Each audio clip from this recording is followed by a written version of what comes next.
Ladies and gentlemen, boys and girls, children of all ages, welcome to episode 10 of Murph and Sully's Youth Athletics Podcast. Woo-hoo! I am one of your co-hosts, Mr. Ed Sullivan, known as Sully, and I'm joined by Mr. Dan Murphy, also known as Murph. That's right. So, Murph, how's it going? How's quarantine life treating you? Good. Yesterday was a little gloomy because it was rainy, but today was beautiful out, and we got a chance to chat with a couple of our athletes, and that was fun. Always fun, and actually looking forward to catching up with another one later today about a prior podcast as well. So, yeah, but I am getting sick of this, as I know everybody else is.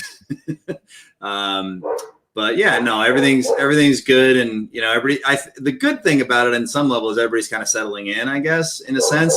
So that's good, but that's also a bad thing, right? I mean, it's we all want to get out of this. Adults and kids alike for all sorts of reasons, but I think all things considered, certainly my family and friends and the kids and everybody are managing pretty well, especially for them for the first, it's all of our first time going through this, but we're adults. It's a little easier in a sense for us, but no, how about you? I'm doing well, just plugging along, living that remote teaching life and catching up on my Netflix. So you can't beat that. And thank goodness for this Bulls documentary, The Last Dance. If we did not have that, it provides that light in my day that I just what? I haven't even seen it yet. Oh gosh. I've been kind of saving it up. I got a lot of, I have so many things that I've had in, between Netflix and some other stuff. Whatever. I won't bore you with all the ones away. But the good news is I delivered to you from 6 feet away one of the movies that was in our prior podcast, Braveheart, which you haven't seen. So get on. That's your homework. It's on my to-do list. But what should be on everyone's to-do list at home is to listen to our podcast on Apple Podcast or Spotify. Hit the subscribe button, or you can go to our Facebook page at Murph and Sully's Youth Athletics Podcast and throw a like our way. So, Murph, today our topic is implementing service learning in a youth athletics program. And you might be wondering, hey, what's service learning? Well, according to Vanderbilt University, service learning is a form of experimental education where learning occurs through a cycle of action and reflection as students seek to achieve real objectives for the community and a deeper understanding and skills for themselves.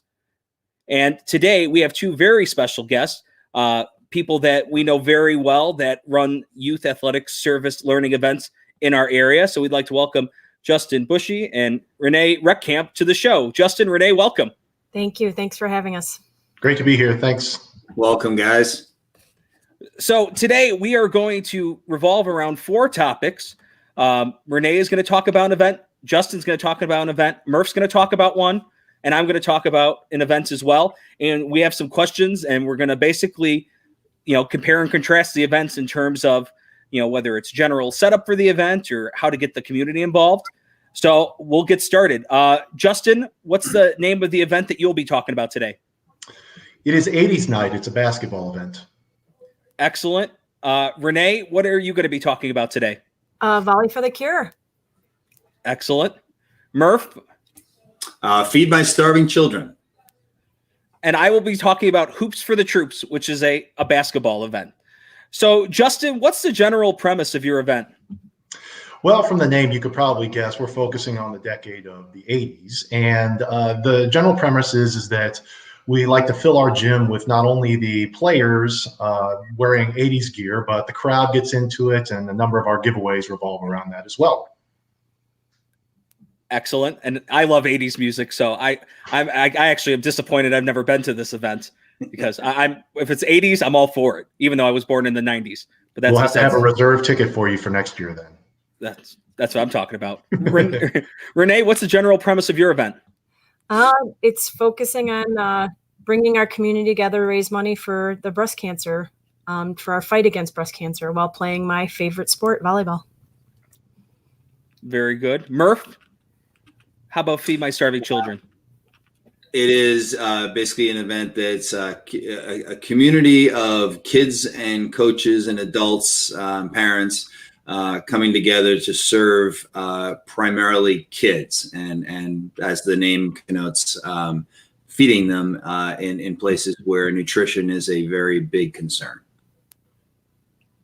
It's a wonderful cause. And Hoops for the Troops is an event where basically the home team and the opposing teams raise items to give to our servicemen and women overseas. So 4 wonderful events with all great, premises. Justin, when did you start running 80s Night? So 80s Night kind of predated me as an athletic director, but the event itself has been going on for about 10 years now. Wow.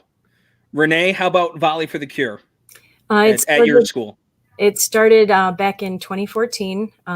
We were able to, now the amazing Pollock family runs this the past year. And then this year's event we're looking forward to as well. Very good. Murph, how long has your school been going to Feed My Starving Children? That I know of, because I will not take credit for starting it at all, but gosh, going on 10 years for sure. And, Hoops for the Troops started 2 years ago, so it's a fairly new event. And with any new event, there's always things that you're going to add upon and build upon as time goes on. Justin, any idea? I know you mentioned the event predated your tenure. Any idea where they got the idea to run the event from? Yeah, so we had 2 alumni, one who was our 8th grade basketball coach, and one who was a teacher and still is a teacher at our school, who Tommy Walter is the basketball coach, Katie Zabatny, who's now Katie Paskey, who were very involved with Special Olympics through some personal connections that they had. And so they wanted to do some sort of fundraiser to benefit them. And so being both children of the 80s, they thought what better way to do this than to introduce, if they weren't familiar with it, our current students with how exciting that decade was. And so along with that, we kind of just wrapped everything into that. That's a cool concept. Renee, how about you? Where did you get the idea to run your event from? We were at an athletic board meeting, and our team came up with that idea, how to bring the school and the community together for a great cause. And, it was also a time where we were trying to do things kind of like how the high schools were doing it, and trying to bring, a high school type vibe, to our youth athletics program as well. But we run it way better, Ed. Come on. We'll get to that. Yes, you do. Yes, you do. Murph, why did, and I know you weren't the one that started, but why do you think our coaches started going to Feed My Starving Children? Well, I think, and some of these themes are going to overlap in a sense. I think Justin, his point was that, and Renee's as well, is that, when you're in a community in general, you're always going to have, there's tentacles of the community, and, whether it's a Special Olympics or Misericordia like we have here, or, just other ones that I've been affiliated with over time, the more people you meet, the more contact you have socially, the more causes just come across you and communities.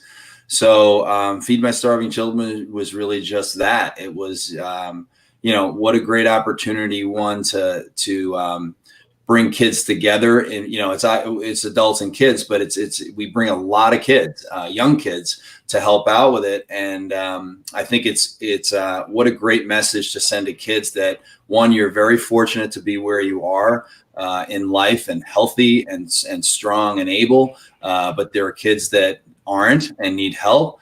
So it just, it's just one of those things that grows out of a service heart and a Christian attitude and things like that. So that's pretty much the derivation of it.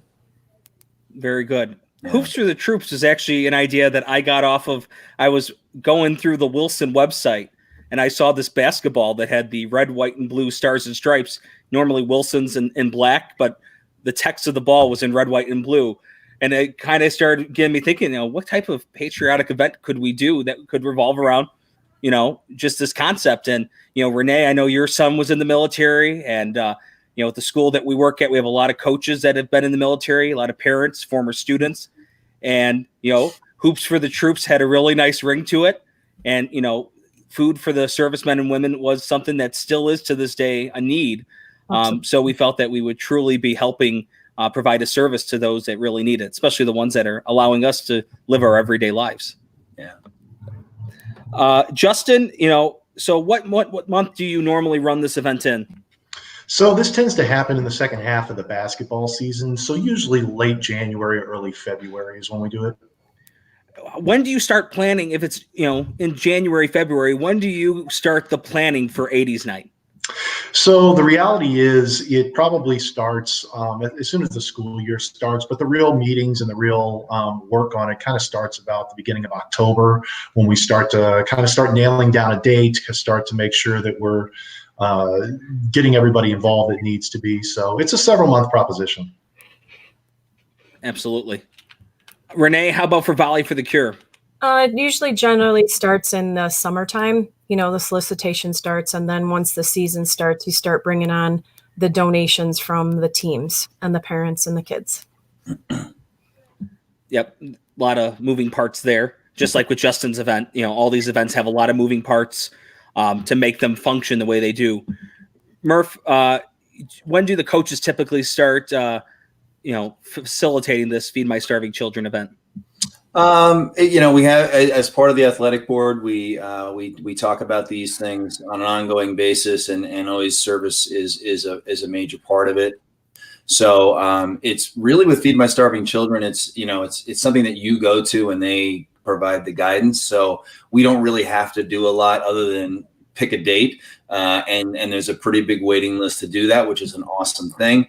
Lots of people, groups, and organizations and companies and everybody else wants to do it. So it's just one of those things that it's just a matter of getting a date on the calendar that kind of works in the schedule for our group. Yeah, it definitely is. One of those things where if you think that you're going to be a month off of your date and you want to go there, you're not going to get what you're looking for. You really do have to be, a hawk with that calendar. And as soon as you have an idea when you want to go, you got to book it, because it's quite amazing how quick it fills up. Hoops for the Troops is more so an event that started, once basketball season begins. You really can't do anything until a basketball schedule comes out. And, one of the hard things, is that, having a decent number of basketball teams, we try to get everyone involved.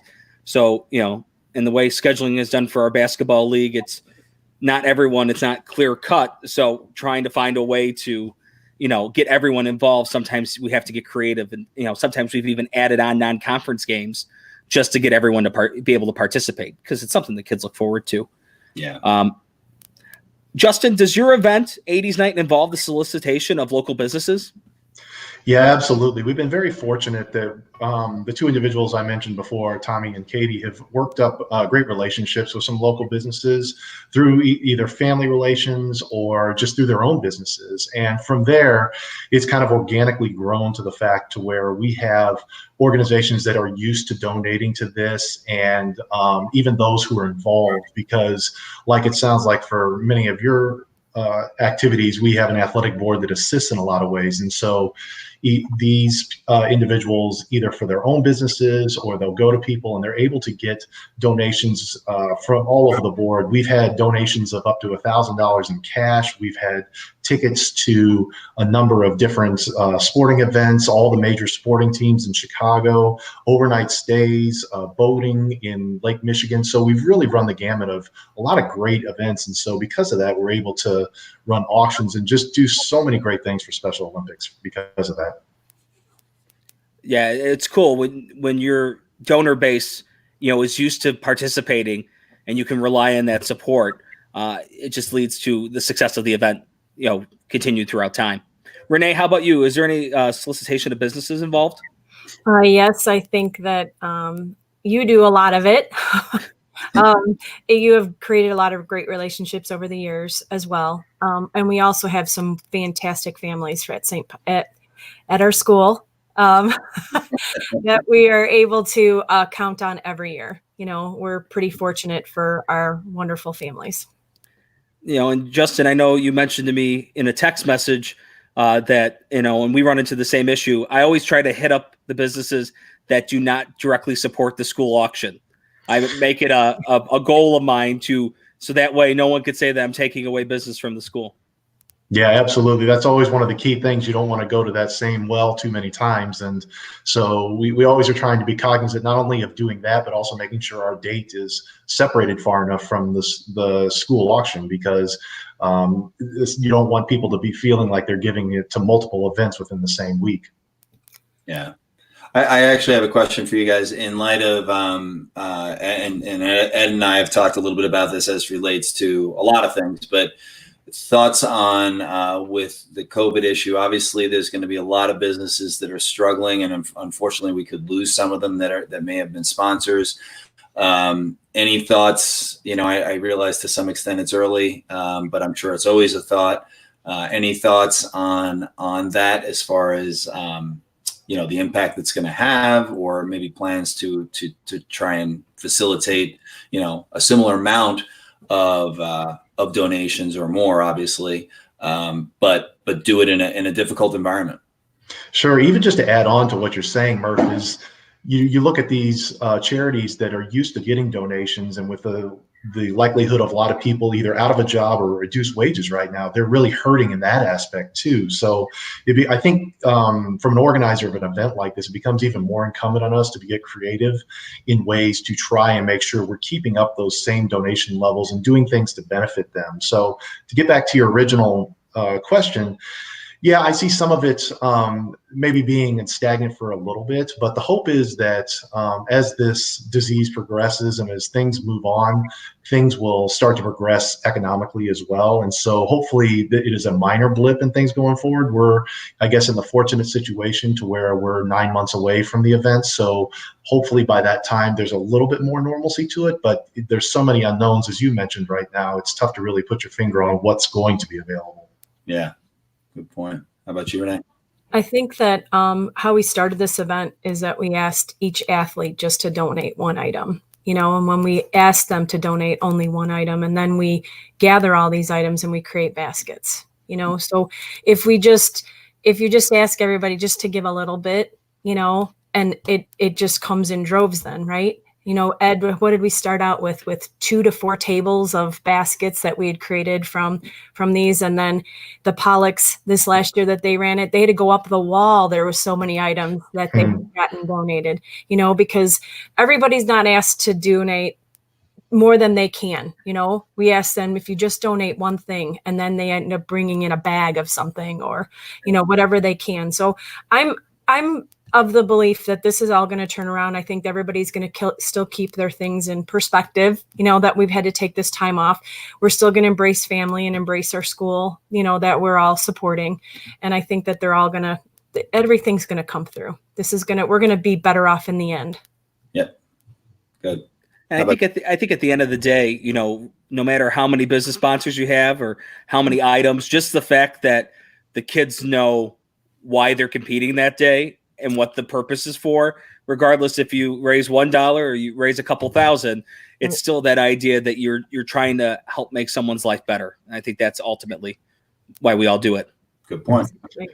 And I think you make a strong point too, Ed, when you talk about that, because when you pointed out at the beginning the definition of service learning, the whole point is to teach these kids that these events themselves are bigger than them as just a basketball player or a volleyball player or even a student at their school, is to realize, hey, yes, you're expected to get good grades, but you're also expected to give back. And I think that's all part of it, even if it's just giving $1 or $1,000 or your time or whatever it is, because all of our events are benefiting some event that is going to be beneficial to them in the long run as well. Great point. Great. And I do think, and we've talked about this, Murph, many a times, whether it's coaches leading by example or parents leading by example, right? Kids will see their parents either donating money towards a cause or, as Justin mentioned, putting in time. And the thought process is that one day when they're adults with their kids, they'll look back at what their parents or their coaches did and say, hey, you know what, Mr. Busche really put in a lot of time, for this event. Mrs. Reckamp really put in a lot of time for this event. At least I could do is give a little bit of my time. Because they build up that over time, right? It becomes part of their daily, routine. So, going back to the solicitation of businesses, Murph, Feed My Starving Children, is that an event where a group would solicit business donations? No, not typically, but I think what happens is that it's somewhat of a natural byproduct of it to some extent. I know that, I personally and a lot of other people, when they at the end of it, when there's the opportunity, you pray together and you finish up and you say how many boxes you did and how many kids you've helped for it and where it's going and that kind of stuff. There's always, if you will, a donation bin, and there's things you can do to kind of sign up. And I know that a lot of people, throw money in there. They sign up for notifications. They set up to do monthly donations. So it's just one of those things that I think Justin said it too. Is the event is bigger than yourself. And also it's one of those things where people who set up, say, on a monthly basis or other things like that, it just promotes that. So they do a really nice job of asking for your help. And the thing is, you don't literally get dirty, because if you do, that's bad for the food, but you get your hands into it. And I think the thing that I love about it most is there's such a feeling of community about it. And you really, you're not kind of just giving from a distance, you're doing it hands on, and it just reverberates, and I think that's all of the things that we're talking about. That's the great thing about it, is they have waves to the next generation and beyond. So it's a good thing.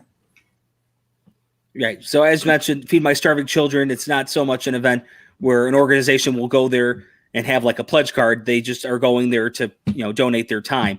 Hoops for the Troops kind of falls in the auction is close to the event category. So we do not solicit business sponsors for that. But there are some businesses, spectators will come in and they'll recognize the cause that we're doing, and they'll hand us a check from their business account. Yeah.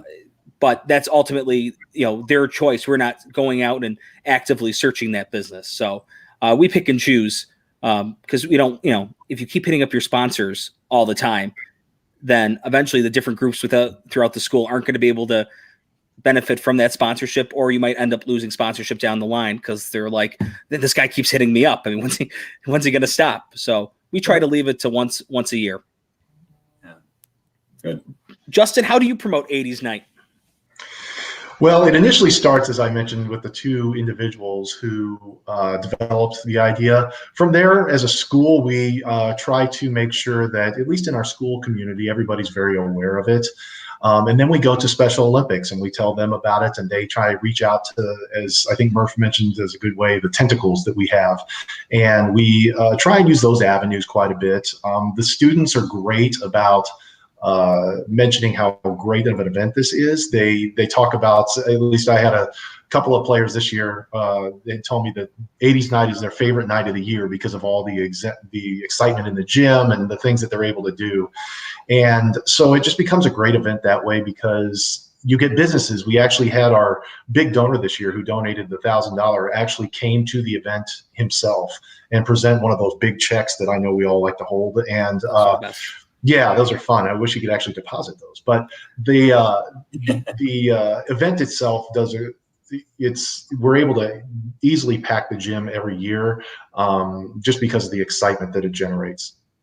Is it a 8th grade only event, or yes, is it? So the school, the event is, the basketball games themselves are 8th graders only. However, the whole school is involved in dressing up.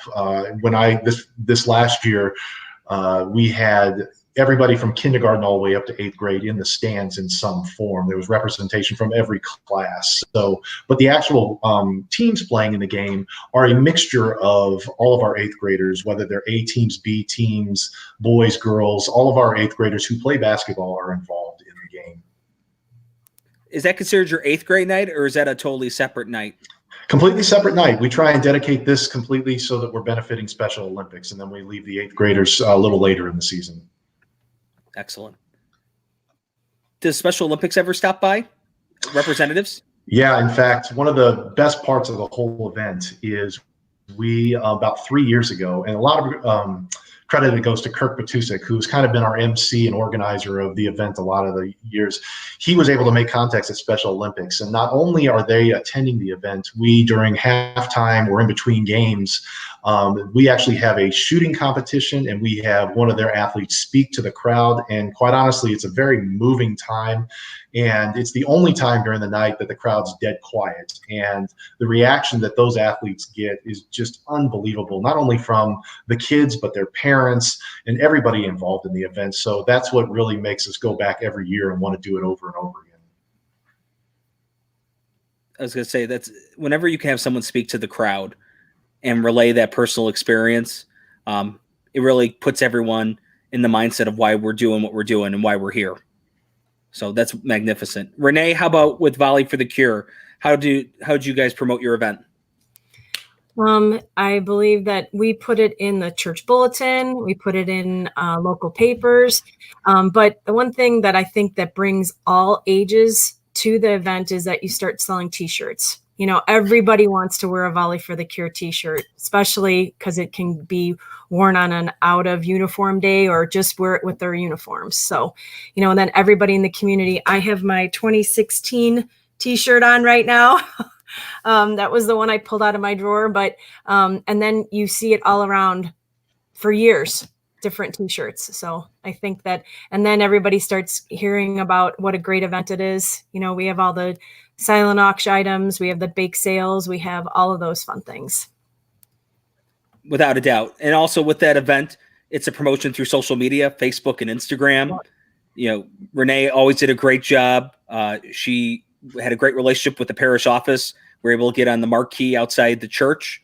Yep. And we, even this year, were able to get it on the Village of Lombard sign, which is pretty cool. So, you know, everyone, you know, when they're driving down Wilson Street in Lombard, Wilson and Maine, and they can see, you know, Volley for the Cure, this date and time, that really goes to not only making it just a school and parish and athletic community event, but it's a whole community event.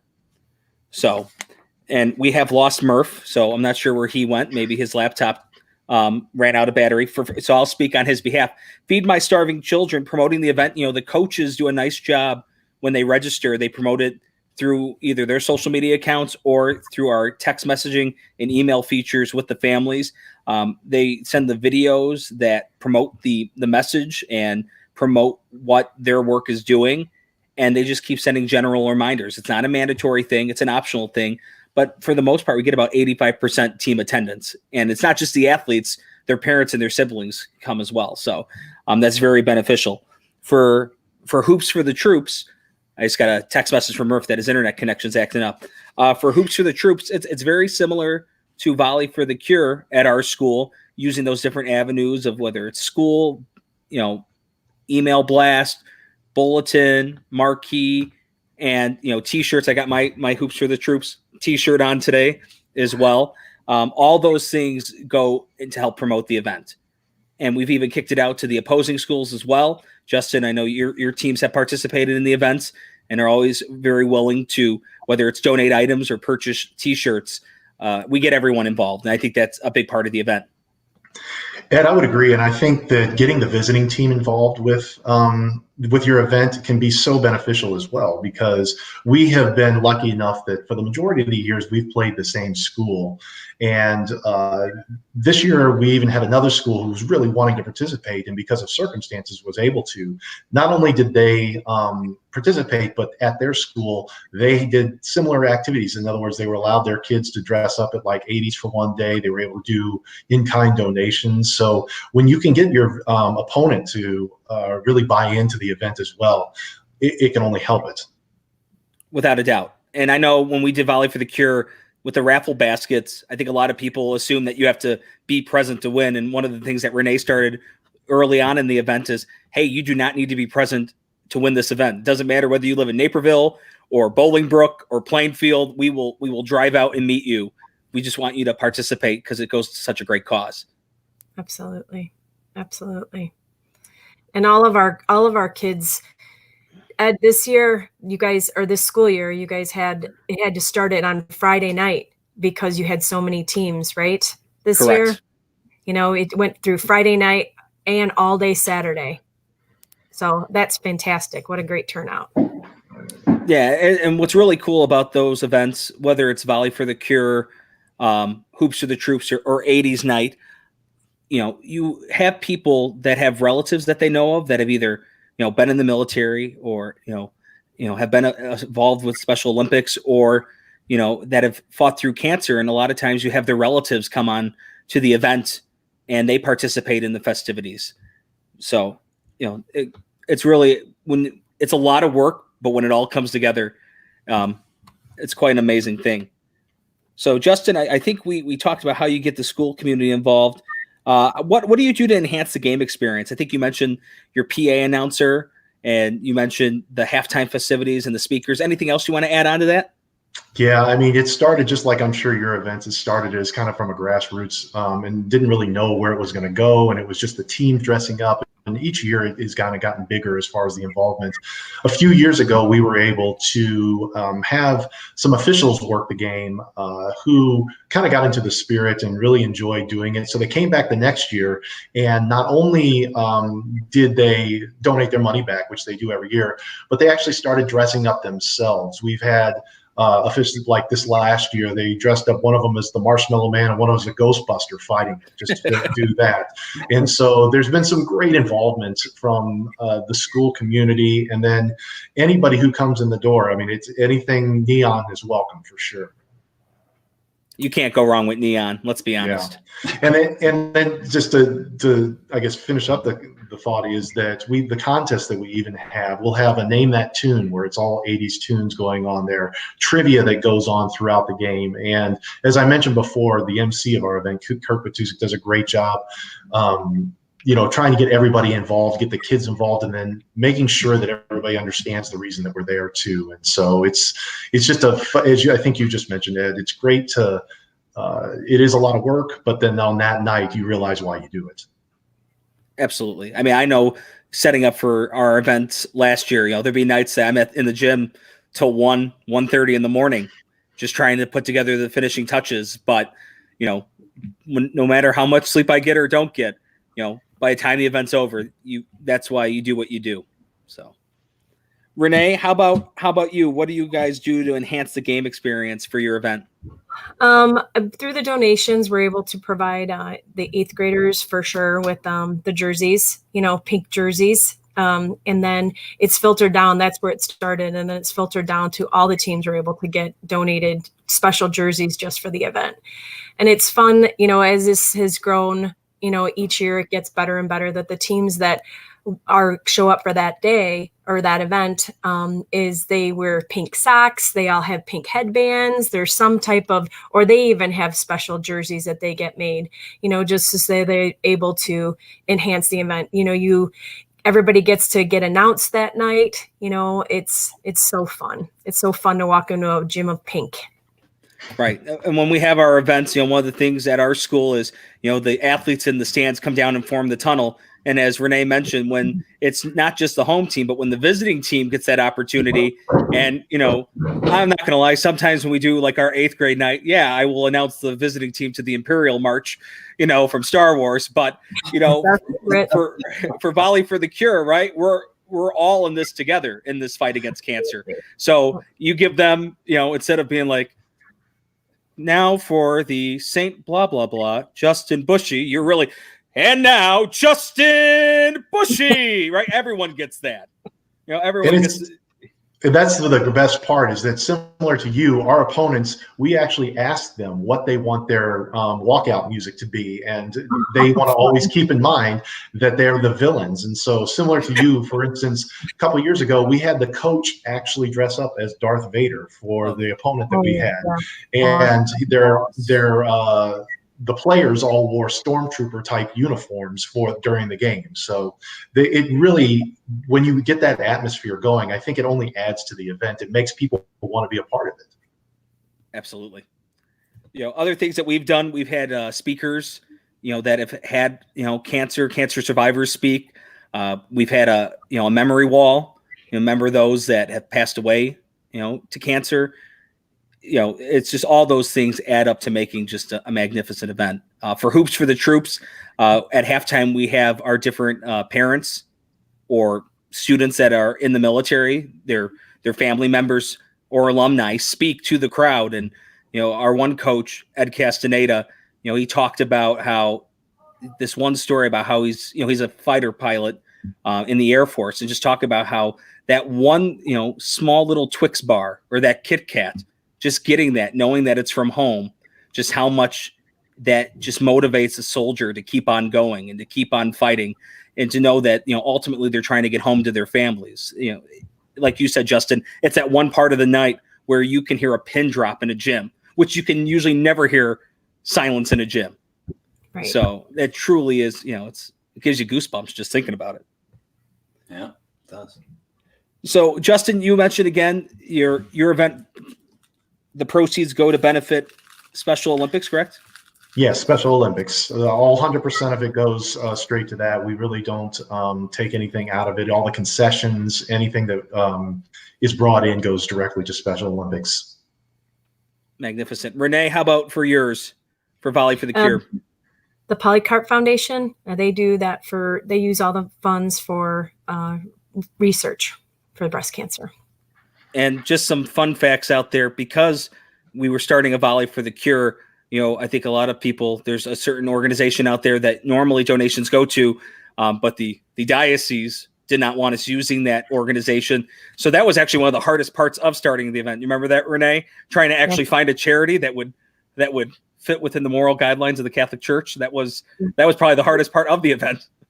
But you did it. We did it. Cool. So, and Murph, Feed My Starving Children, once again, just mention what that benefits. It goes actually to right around 100 countries across the world, from Haiti and other places like that, all across the world that have kids who have nothing to eat, almost literally, across the world. And so it's just benefiting kids like that, so that they can you see the before and after pictures and things like that when the program goes through, and it's really a rewarding thing. So that's where it goes. Hoops for the Troops benefits an organization called Operation Care Package. It literally is an organization that receives care package items, and they ship it out to soldiers in different areas of the world.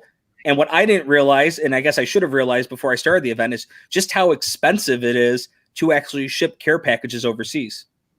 So for us, we actually do some 50-50 raffles as well during that event, and we donate those proceeds directly to the organization, because when you're given 20 bins of food, that's a lot of money to ship that. So any way we can help is great. So, Justin, before we get to the questions from the audience, what message do you ultimately want your student athletes to leave with after participating in your event?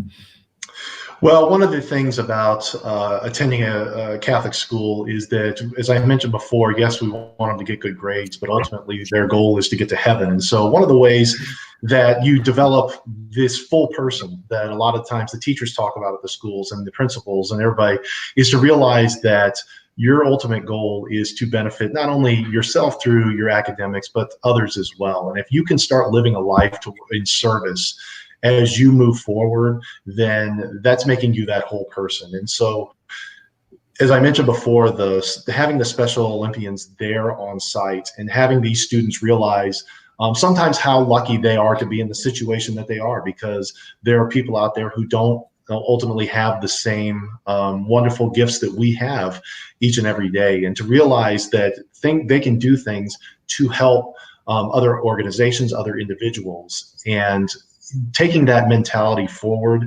If we're able to get our kids to do that, I think the mission of the night has been accomplished. That was well said, right? We're not just forming athletes, we're forming individuals. Very well said. Renee? Sorry, I forgot the question. You had me hanging there, Justin. Nicely done. It's sort of eternal damnation. The question, Renee, was what message do you ultimately want your student athletes to leave with after participating with the event? Just that they doesn't matter what they do, they just one thing that they can be doing to give back to the community, give back to something that's bigger than them. Like you said, Justin, we send our kids to a Catholic school to not only get, God, but they also get to be taught how to character, right? building their character. We all need help raising our children. So, and our children need to be giving back. They're very fortunate to be where they are and just give back to the community and give back to a wonderful cause, which is, for the fight against breast cancer.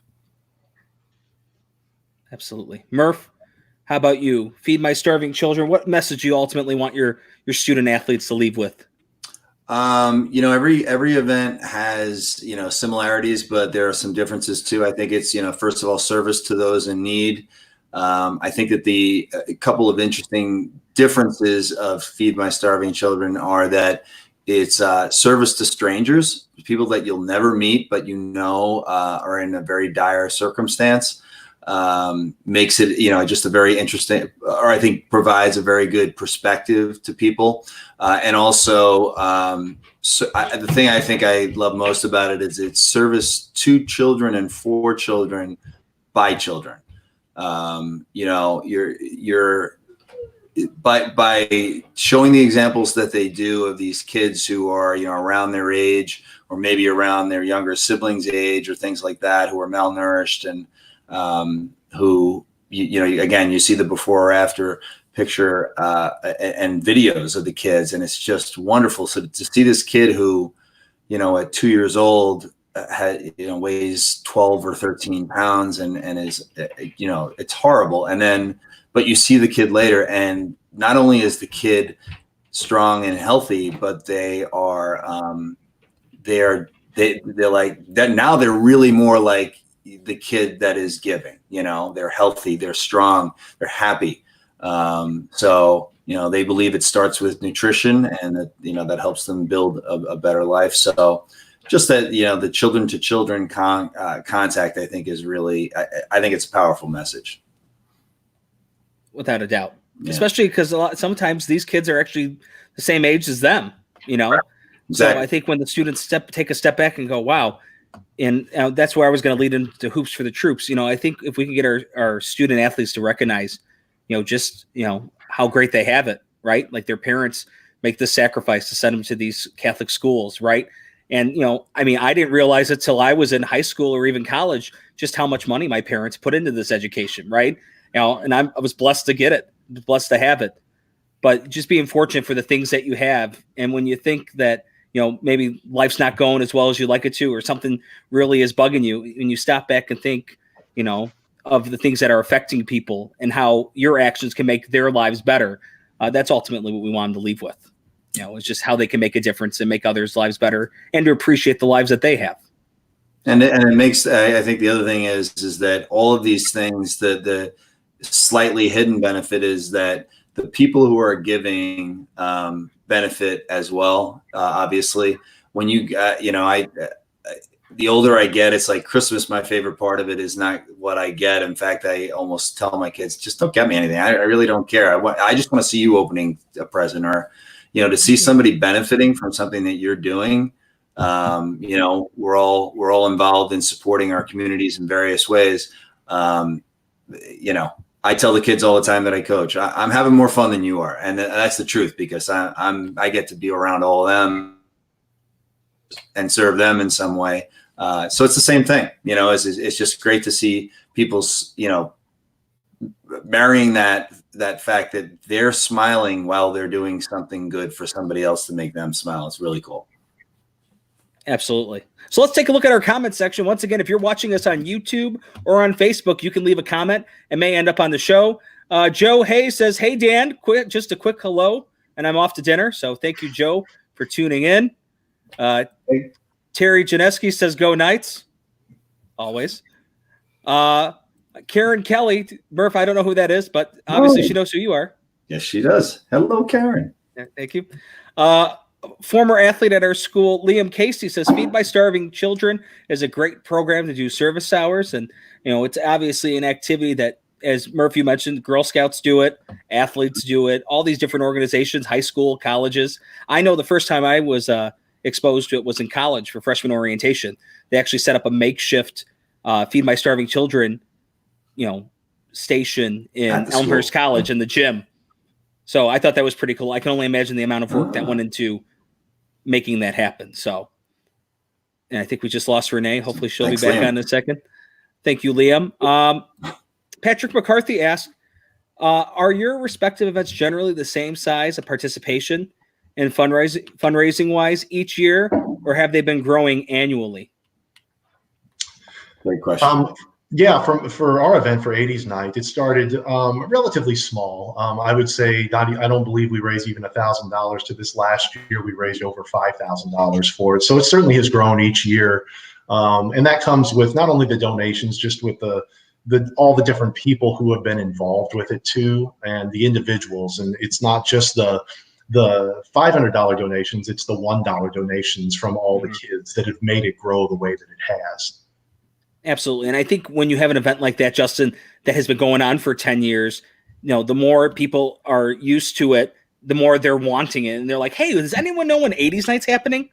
Yeah, and one of the great things about it is our alumni will come back for that. And it becomes a challenge now because, as you know, in a lot of these junior high gyms, there's not as many bleachers as you'll find at Elmhurst College, for example. So fitting everybody in there has gotten to be kind of a struggle sometimes. So that's one of the great ways. And then kind of to take the point that you were saying earlier, they take it not only to them, but then their high school friends show up at our event. And then sometimes their college friends come back, and it becomes a really, really fun time. Awesome. Renee, I think you could speak on this. If not, I could speak on it as well. How's Volley for the Cure? Has it increased in participation in fundraising, or has it stayed the same, or has it decreased? Absolutely, it's increased. Every year you increase it. Sometimes you double what you did the year before, because everybody wants to give more, and then they get excited about the baskets and, everything. And it's also fun that, Ed is brought into at the end of the event to get help cleaning up. We have alumni game at the very end. So you have all the alumni come back, and they actually have a volleyball game against each other, which is really fun. So, not only, like you said, you bring more and more people, but you also have more and more donations because people want to be a part and want to give back. And you can't beat a free cleanup crew. The best cleanup crew in the business. I'm telling you. It's brilliant. It is. Yeah, it's great.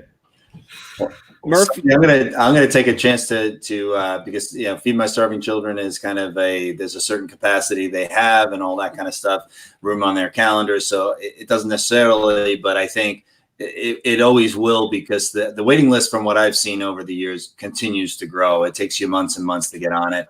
But I want to take this opportunity to give you a little bit of a shout out, as much as I usually don't.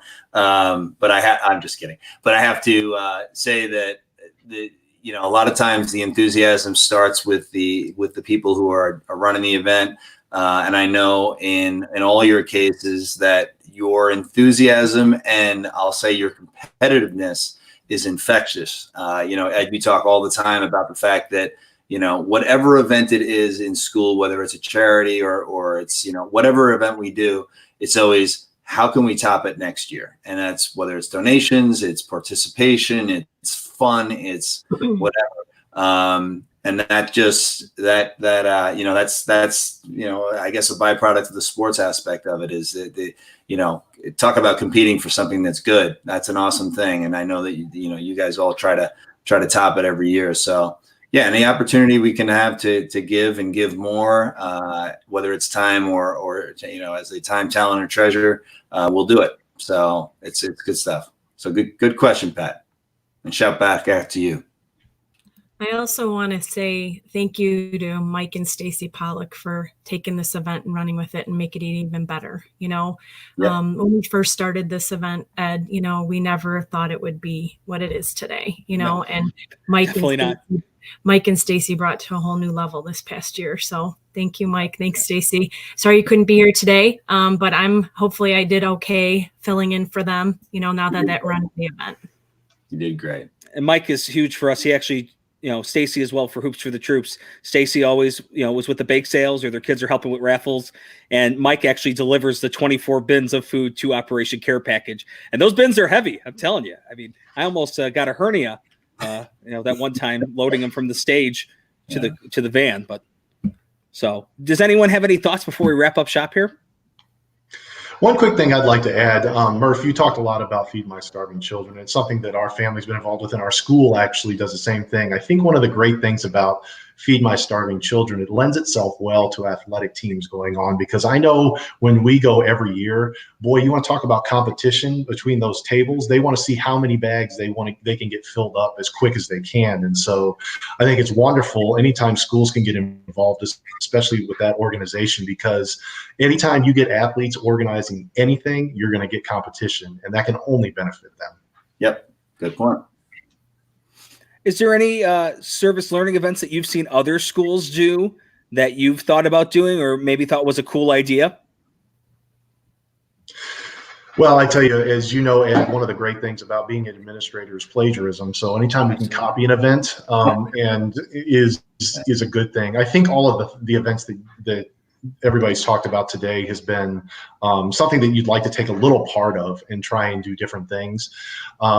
Even if it's just a simple, I've seen rummage sales that have been beneficial. I've seen circus type events. I've seen almost like a March Madness type event. And these all things can morph into different fundraisers depending upon what organization you want to benefit on. But in one sense too, it's kind of like if something's not broke, don't try and fix it. And so with our event, that's why we just try and build upon that. And I think the same could be, having heard what you're saying about your events, I think similar things can be saying there. Building on those current events can only be helpful. Without a doubt. Renee, Murph, how about you guys? Have you seen any other events that jump out to you? No. And I think everybody's just trying to enhance the events that we have right now. Yeah, I can't say I guess we've all over the years participated in, I think years ago it started with me with the fun runs and those kinds of things that raise money. And, like I said, the benefit of interacting with people over your lives is that somebody has somebody that, is in some way connected to something bigger than themselves. So, it's part of life. And it's funny because I can't even imagine that, a life being a good one without that. So you just see so many people. And even though I'm sure all of us feel like we give a lot, we in a lot of ways, we know, it's like we were saying last week with one of those things, if you think you're the best kid on the team, that's great. But, there's always somebody better than you. It applies here with the competition, like Justin was echoing, is there's always somebody that's doing something a little more. So plagiarism is absolutely a good thing in this case. Take good ideas and let them roll and make them fun, make them meaningful. I guess actually one event I should have is my girls' high school, which I won't name, but it does a cancer night, and it's an all year planned event. Renee knows about it as well, of course. Yep. What's the name of the event, Murph? Gosh, what is it called, Renee? I'm blanking. Relay for Life? Relay for Life. Is that Relay right? for Life. Yeah, but it's unbelievable how much money that they raised this year. It's fantastic. Can you guys have this off the top of my head. Can you guys explain what they do at that event? Well, I know it starts with committees. My girls were on committees for them in the very beginning of the year. They plan it all year. They have teams of, the girls' team and my son before it, their team was, 20, 30, 50, 60, 70 people deep. And they're all doing something. They're all giving something. They're all asking for donations. And then the ultimate part about it is on that night, the entire school and all the gyms in it and all the spaces are used for games and for, everything. They're doing anything you could possibly imagine. It's so much fun. The kids sleep in. They lock the kids in, if you will. And then parents do chaperones and things like that. And then the most wonderful part about him, and my mom died of breast cancer, so it means a lot to me too, and to my daughters as well, and my son, is that they have a walk, and and people are holding candles, and it's people either going through it or who have succumbed. It's giving me goosebumps just thinking about it now. It's a really great event. And the fact that it's a culmination of so much work by so many people is really, really cool. So that's probably the coolest thing that I've been not involved with, actually, other than just, helping out, chaperoning, whatever. But that's a great one.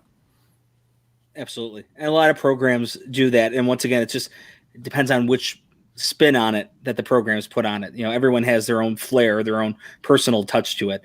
Right. One event I know was run at our school that isn't done anymore is an event called Food Wars, where they would have student-run food booths, and they would sell items, whether it was items that the parents made, or maybe they got it from local catering, and they sold those items. And at the end of the night, whichever charity sold the most, that's where the majority of the money would go to. So I thought that was a magnificent event. You can't really do it anymore due to food permit stuff, but that's sometimes with certain events, there's obstacles you have to overcome or certain ways you have to work around it. But, all these are all wonderful events, and they really, remind your student athletes that, they're not just there to play a sport. They're not just there to get good grades. They're there to learn how to be great people. So, yep. So Justin and Renee, we want to thank you for being here today. Thank you. We also want to remind everyone to listen to our podcast. Hit the subscribe button on Apple Podcasts or Spotify, or if you'd like our Facebook page at Murph and Sully's Youth Athletics Podcast. Murph, this upcoming Friday, we have our first one-on-one interview on the show. We are continuing to evolve here. We are having on a volleyball pioneer, an icon, a legend, Iron Peg Kopech from St. Francis and Wheaton, 12-time state champion, NFHS Hall of Famer. Should be a lot of fun, Murph. Should be awesome. Really, really great. Really great. Renee or Justin? Renee, I know you're a volleyball coach.